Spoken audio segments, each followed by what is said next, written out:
Dennis Cox and Chris Lee about to dig in the crates. So turn it up, cause it's time for the culture state. Yeah, we do it for the culture, home of the greats. And in Carolina, good from the culture state. Chris Lee and Dennis Cox about to dig in the crates. So turn it up, cause it's time for the culture state. It's a Carolina state. We made it to 2023. Cannot believe it. We are just as close to 2050 as we are to 1996. That's ridiculous.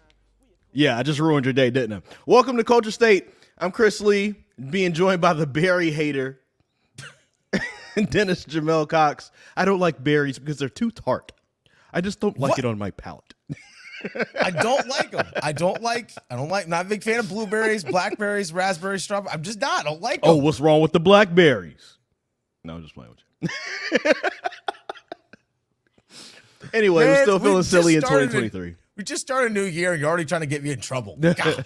We're still feeling silly in 2023. I think I just ruined your day right there when I just mentioned how close we are to 2050. Gosh. Think about that. How old are we going to be in 2050? We're going to be like 60. We're going to be 64. We'll be turning 64. And Culture State will still be going strong. Damn right. It'll just probably be in the metaverse or something. And, I'll still be hating berries. Yeah. Well, then everything will be genetically modified and printed, in a 3D printer or someplace or whatever. It won't actually be grown from the ground. But that's another thing to talk about at another point.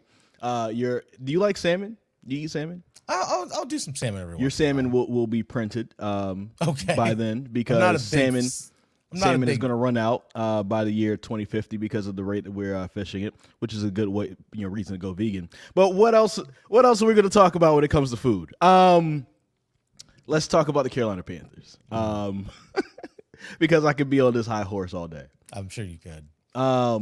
The Carolina Panthers lost to the Tampa Bay Buccaneers, and it was one of those losses where it was just like, as a Panthers fan, you can't even be mad. Like, one, it's Tom Brady. Two of your best corners aren't there because they're injured, and you saw it rear its head. And the Buccaneers still only beat you by 6. Yeah. Mike Evans, who hasn't shown up all year, all of a sudden showed up with 3 touchdowns, all kinds of receiving yards, things like that, because one of the best corners in the NFL was not there to shut him down. Also because Dante Jackson wasn't there to shut down the other side. And that really showed, how thin the Panthers are in the secondary after their starters go down. Josh Norman only played about 3 snaps, I believe, even though he came back, which, I understand. Some fans are upset about that, but I think I'd rather take the guys who've been given the reps, even though they're not very good, who've been having the reps all year versus somebody who was working as a barista in Atlanta last week. Yeah. And all of a sudden putting him up against Mike Evans. Like, I don't think that's going to be a good idea for the Panthers. Mike Evans probably would have had a better day. Yeah, it could have gotten even worse if that were the case. My thing is they still had a chance to win. This is where Panthers fans can actually be upset, is because in the fourth quarter, you still had a lead. Mm-hmm. And I feel the identity of what made Carolina their run that they've had, which was a great run here with Steve Wilks, is I feel like they kind of lost their identity a little bit in terms of what their offensive, what made them successful. Yeah. Because when they had that lead, and then even when Tampa took that lead in the fourth quarter, it was still only, 24-21. There's still tons of time left. You go 3 straight passes. I was like, you could still run the ball here and sustain a drive because there's a ton of time left. I feel like they lost their identity a bit in the second half of what made them successful, which was running the ball, pounding the rock. I think they lost that. I feel like they got away from that too much in the game. So you can sit there and complain about that, but they're not built to come from behind. They're just not. Yeah. They're built to play with the lead. But I still feel like they lost themselves a little bit in that game. And I think that could be frustrating to Panthers fans. Like you said, there was still a chance. Absolutely. It was only a 6-point game. There was still a chance for them to win that game. But a couple blunders and a couple missed throws, like Sam Darnold interception in the end zone. If he just puts that a yard further downfield, it's a touchdown. Like, that just kind of show you like the margin of error in these games. But it was a great run, and like outside of that game itself, obviously there's still 1 week left, but we're already looking ahead to the to the off season for the Carolina Panthers, and there's still tons of question marks not only just personnel, but the biggest one being head coach. Well, here's one thing, but just before we get there in the game, something else I just want to point out. You know, the Panthers did only have 74 yards rushing, so Tampa did a really good job stopping the rush and stopping the run for them. So they had to throw. The 4 games beforehand where Sam Darnold was doing a really good job, the most he ever threw it in those games was 24 times. He threw it 37 times against Tampa Bay, right? So with Sam Darnold, you know, I think Steve Wilks is the Sam Darnold whisperer because he looked better under that, 4-game stretch with Steve Wilks than what he did under any coach that he's ever been under. Yeah. And the key to that was running the ball and not having him throw it more than 25 times. He threw it 37 times. He was 23 of 37, right? So with Sam Darnold, you're going to have to, admit or just be aware that some blunders, some turnovers are going to happen from there. And that's okay. I'm not even really upset about the turnovers, really, because a lot of they weren't like crazy or dumb turnovers. They weren't egregious stuff. They weren't egregious. Like Sam has been wheeling and dealing out there, and he's been putting the ball where it needed to be a bunch. That one missed throw that happened to be a really good play by the DB. I mean, sometimes it's just a good play by the DB. Oh yeah, it's not even a bad throw by the quarterback. That's really what that was. The fumble, he wasn't looking. I don't know if it was a miscommunication between him and Bradley Bozeman. Something went weird right there, and so it's those are the things that I'm not really upset about. But it does show Sam Darnold's limitations, and as we do start to look ahead, I don't mind if Sam Darnold comes back as the starter for 2023 with the idea that there's somebody that was chosen in the first round of the NFL draft that's sitting behind him, waiting, biding his time. Yeah. Sam Darnold is. I'm okay with him being the bridge quarterback with Steve Wilks as the head coach. Yeah. Because Steve Wilks knows what to get from him, and Steve Wilks knows how to build that offense around him, even though he's a defensive guy. And as we talk about the future with the Carolina Panthers, I really do think that David Tepper, no matter what happened in that Tampa Bay game, still should very much so consider Steve Wilks to be Carolina's new head coach. I'm with you on that. I think despite not making the playoffs, I think he should be the guy. I think the guys like him. The guys respect him. And something that we've mentioned multiple times before, Steve Wilks doesn't just want to be a head coach in the NFL. He wants to coach the Panthers. He wants to be the head coach of the Carolina Panthers. That's how much the organization of the city means to him. He wants to coach that team. And I think that really does matter as opposed to just someone who's like, I want a head coaching job, or at least let me get my second chance at being a head coach. Where's that going to be? Who's hiring? So there's to me that matters. I know not everyone values that the same way that I do, but to me, I think that's very, very important. And I think he's earned the opportunity. I mean, he should obviously be considered without a question. But look at the job he's done. Yeah, exactly. Look at the job he's done. When he took over for a coach who ruined the culture of the team, where they had zero identity of who they are as a franchise and who they wanted to be, he completely turned that around in less than a season.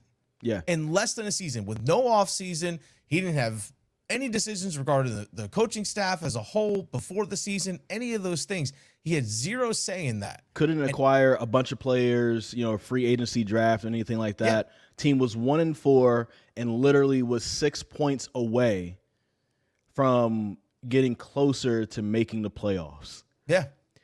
You see what I'm saying? Like that to me, when David Tepper just kind of put it out there and said he's going to have to do an incredible job for me to consider him. To me, that has to be incredible. Just making the playoffs isn't just incredible. The fact that this team was competing with the Houston Texans on who's going to have the number 1 overall pick at one point this season to now having a chance to make it to the playoffs. Yeah. Like the when you talk about the shift and the expectations, and just even from my job, for instance, as a sports anchor for WRAL in Raleigh, we didn't go to the Broncos game because at that point the management felt like it wasn't important. The Panthers season was in the dumps, right? All of a sudden they win the Broncos game and it's like, oh, there's some life. Yeah. We'd already chosen not to go to the Lions game. we were only going to go to the Steelers game because I was going to go down to the Celebration Bowl, and why not hit the Panthers game on the way back up? Yeah. But that was literally the only reason why. We were going to shut down our Panthers coverage for the rest of the season. All of a sudden, they start winning. We go to the Lions game and everything like that. And now we're talking about, well, shoot, there's a potential playoff game that might be coming to Bank of America Stadium. We have to be ready for that. And, just the fact, just from the media standpoint of how things were going to cover it and what was going to look at, how we were looking at things as important or not important, Steve Wilks completely changed that. Imagine a full offseason. Imagine a draft now with this new draft capital that they have. Yeah. Imagine, getting free agents who have friends with the Carolina Panthers are like, look, he's doing a great job here. You want to come here and play for this guy? Like, trust me, you're gonna blow up. You're gonna have a great season, and we're building something special. And I believe that he has enough respect around the league to where he could get people to come over there and play for him and play hard for him. And the Panthers could potentially be 10-7, 11-6, or something like that next season. And here's something to keep in mind as well when it comes to an offseason. Knowing that Scott Fitterer is going to be there as general manager, you can actually have decisions being made by a player personnel person in terms of in the drafting and the free agency, what a general manager is supposed to do in conjunction with the head coach. And I think having an offseason with that too, Steve Wilks can sit there and say, this is where we need improvements. This is where we need to find guys, depth, all that kind of stuff. And also as well, taking into consideration what he's done this season, they got rid of their best player in Christian McCaffrey. They got rid of one of their starting wide receivers in Robbie Anderson, which was addition by subtraction in that regard. And he also fired multiple assistant coaches. So he didn't even have a full staff during this stretch. No. So it just goes to show you even further the job that he did. Yeah. And I still think, again, I'll sit there and say, I think he's the guy. I want him to be the guy. The rumors are now floating around that Tepper's going to look at, offensive-minded people, whatever that's supposed to mean. Like, you don't have to have an offensive-minded guy as a head coach in order to be successful. Again, I'll point it out. Look at the Buffalo Bills. Sean McDermott. He was what previously? Defensive coordinator. Where? Carolina Panthers. Carolina Panthers. How are they doing? Just fine. Now, it helps when you have a guy like Josh Allen at quarterback, but again, you don't have to have an offensive guy to be your head coach in order to be successful. Find the right guy to lead your franchise. That's where your success comes from. And I don't want to play the what-if game, but what if Steve Wilks was the head coach of the Carolina Panthers at the beginning of the season and Matt Rule wasn't here? You're winning the Browns game. Yeah. You're definitely winning the Giants game. You already won the Saints game. And I think you're going to win the Cardinals game as well. Yeah. Because the Panthers have had the Cardinals number before this year. That means that the game against the Tampa Bay Buccaneers would have been more so on the Buccaneers to stay alive. Yeah. To get into the wild card versus the Panthers needing to win that to have a chance to be in the playoffs. The Panthers are already firmly in the playoffs and ahead of the NFC South. Plus, that Atlanta Falcons game at Atlanta, he was the interim head coach there. But if he was already there, then I think that's one of those games that you win. Well, you can even say make a kick. You can even say that if he was already the head coach, they probably win that Rams game because the Rams weren't good. But that was the first game he had at the helm with only 6 days of preparation. Yeah. So you're looking at this whole season completely different in what he could bring to the table as a head coach. And I think you have to take that into consideration. It's tough to play that what if game because you really don't know.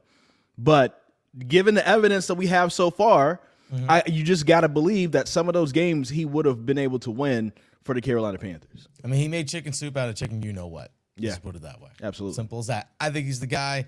My gut is just telling me that Tepper's not going to pull that trigger. I've never thought Tepper would. I've always been kind of skeptical with that because he's going to want to make his own stamp on the organization. But then again, he could feel the pressure from the fan base, maybe the people inside of the building or whatever. to say like, look, man, like look at the difference. Give this guy at least a year to see what it's like. But I do think that Tepper is going to go elsewhere. I thought that, he would have had to, Steve Wilks would have had to make it to the playoffs to completely change Tepper's mind. But I would hope that Tepper would at least try to keep him in the building. Yeah. Now, this would be kind of like a consolation prize, but be like, Steve, I love you. I want to go after this type of coach. Would you be accepting of the DC job? And I'm telling this coach, you have to be the DC. I don't know if Steve Wilks will frown at that or whatever. Yeah. But that's kind of a tough place. Like, thank you for doing a good job of hosting this show while the host is gone, but we're going to find another host, but you can still be the co-host. Yeah. It's I don't know if that's going to fly with him, but maybe it will fly with him because he loves Charlotte and he loves the Panthers so much. I just want to see David Tepper have to look in the players' eyes and say, yeah, you guys love this guy and you respect him and play hard for him. We're going to go somewhere else. Can't wait for that conversation now. That's going to be very interesting. Another thing that's very interesting, when we talk about what's happened in the bowls, with teams from North Carolina, it was starting off very well. Start off fantastic. Started off with North Carolina Central. I mean, nobody gave North Carolina Central a chance but people from North Carolina. And then all of a sudden, they beat 12-0 Jackson State at the Celebration Bowl. And honestly, if it weren't for a few fourth-quarter blunders from their defense, they would have pretty much beaten them by a couple of scores. Yeah. Jackson State kind of came back, but just couldn't find that momentum in the second in the overtime period. And NC Central beat them. I mean, NC Central ran all over them. Yeah. in that game. So, shout outs to them. And then after that, I think Wake Forest got their bowl win. And then after that, it was East Carolina who got their bowl win in the Birmingham Bowl. And then Duke looking really good in the Military Bowl, and then they got their bowl win. And then everything fell off a cliff. And North Carolina should have had the win. Could have had the win, yeah. The defense had a hard time, holding Oregon.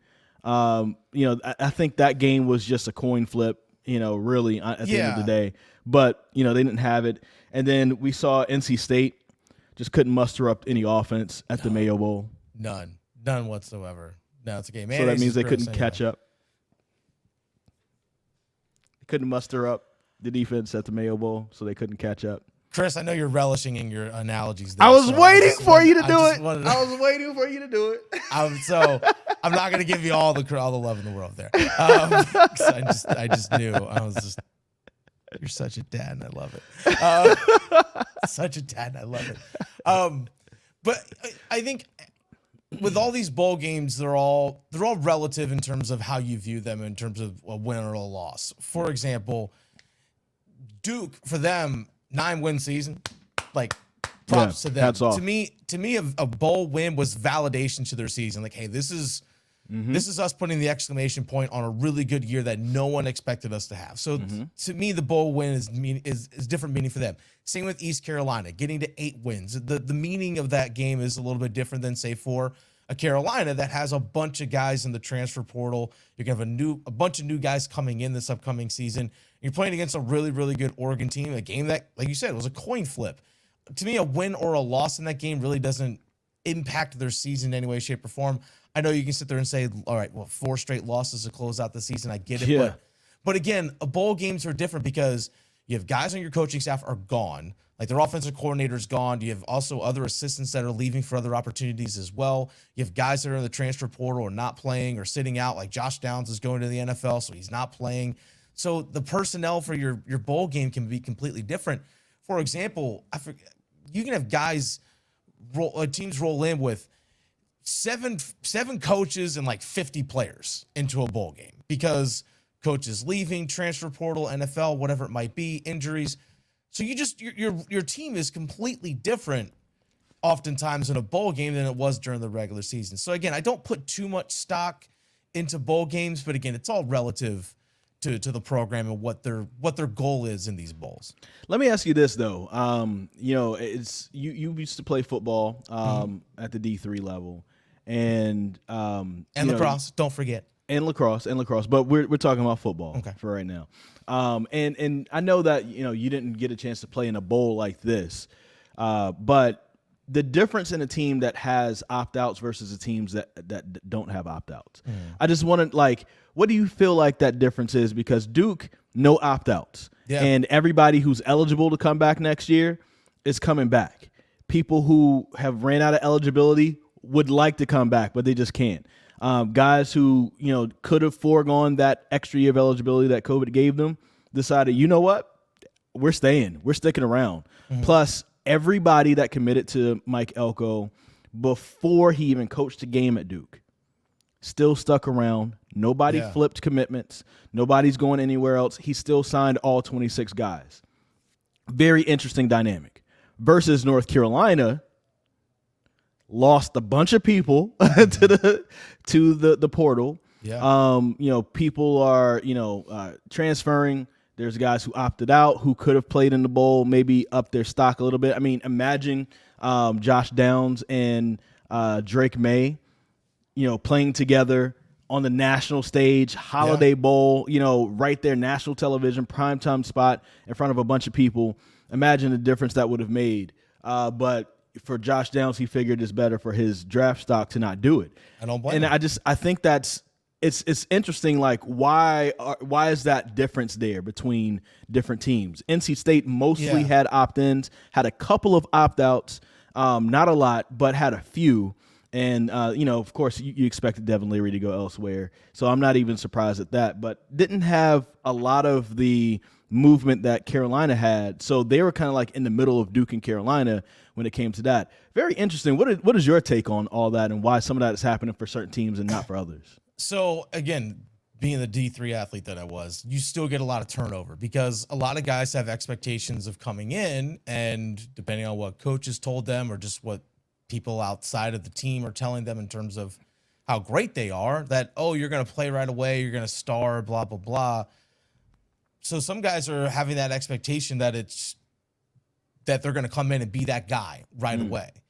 And they realize quickly, oh, wait, I'm not.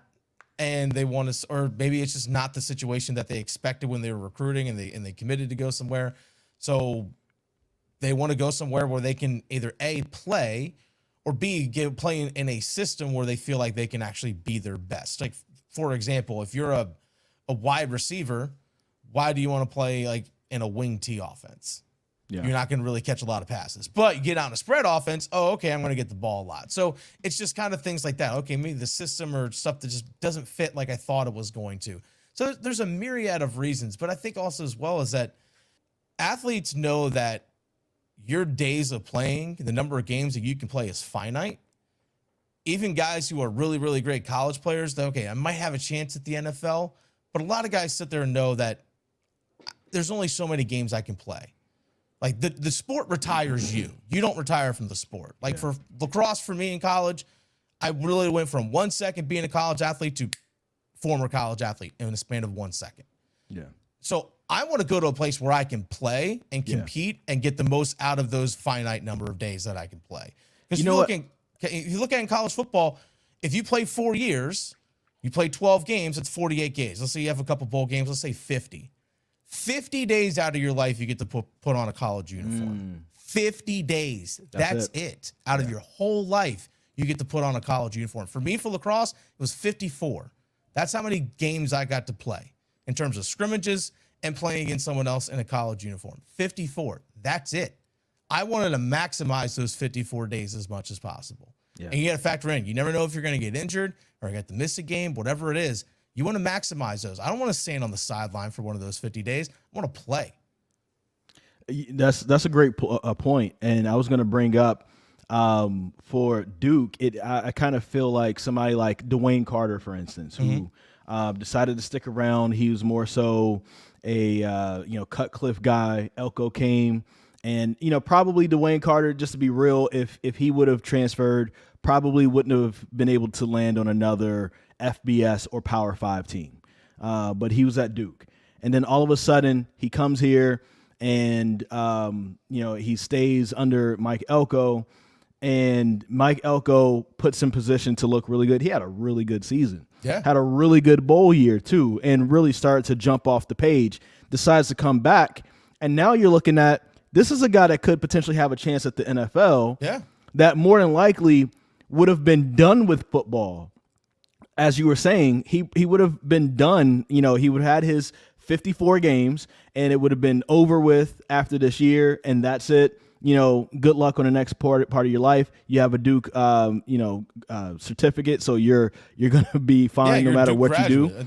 But now you're looking at, if he has another really good year, he's probably looking at maybe being a late round pick, in the 2024 draft, and that just extends his football playing career just a little bit more, just because of the coaching and the positions that a coach can kind of put you in, and the amount they can pull out of you. And that's another thing too that I think is very interesting is you kind of wonder which coaches are just the great talkers and which coaches are the ones that's going to be able to get a lot out of you, and pull the best out of you that you didn't even realize that you had. And because a lot of times when we've seen it, the difference between the guy that's in the NFL and the guy that didn't make it to the NFL sometimes isn't necessarily just the ability. A lot of people have the ability.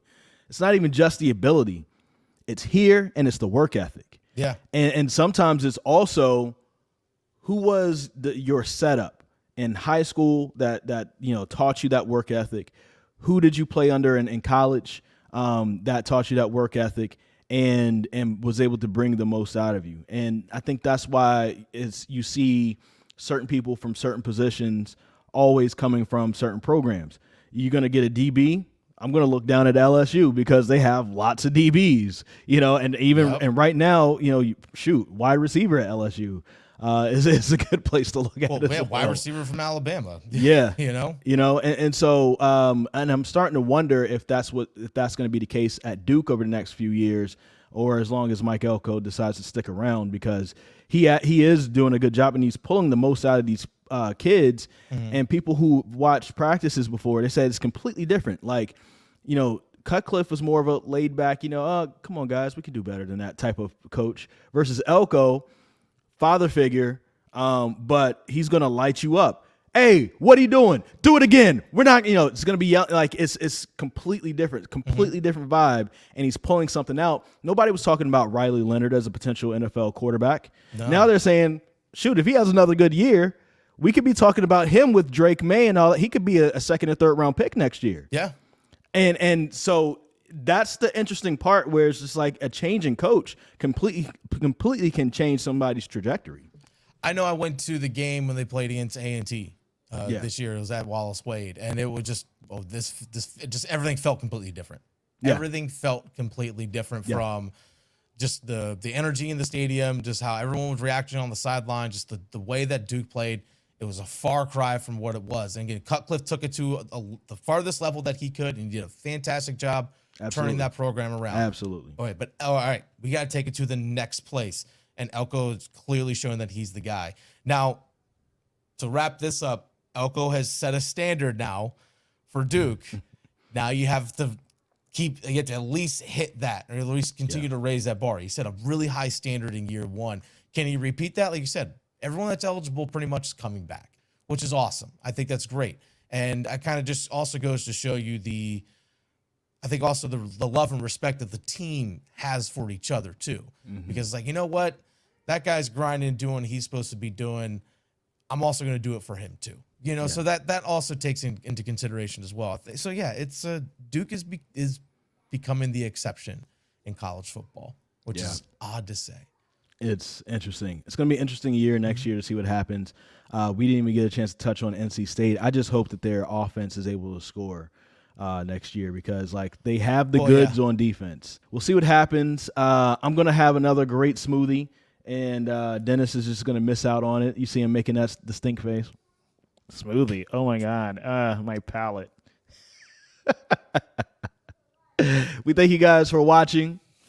We'll talk to you Let's soon. do it for the culture, home of the greats, sending Carolina love from the culture state. Dennis Cox and Chris Lee about to dig in the crates, so turn it up, cause it's time for the culture state. Yeah, we do it for the culture, home of the greats, sending Carolina love from the culture state. Chris Lee and Dennis Cox about to dig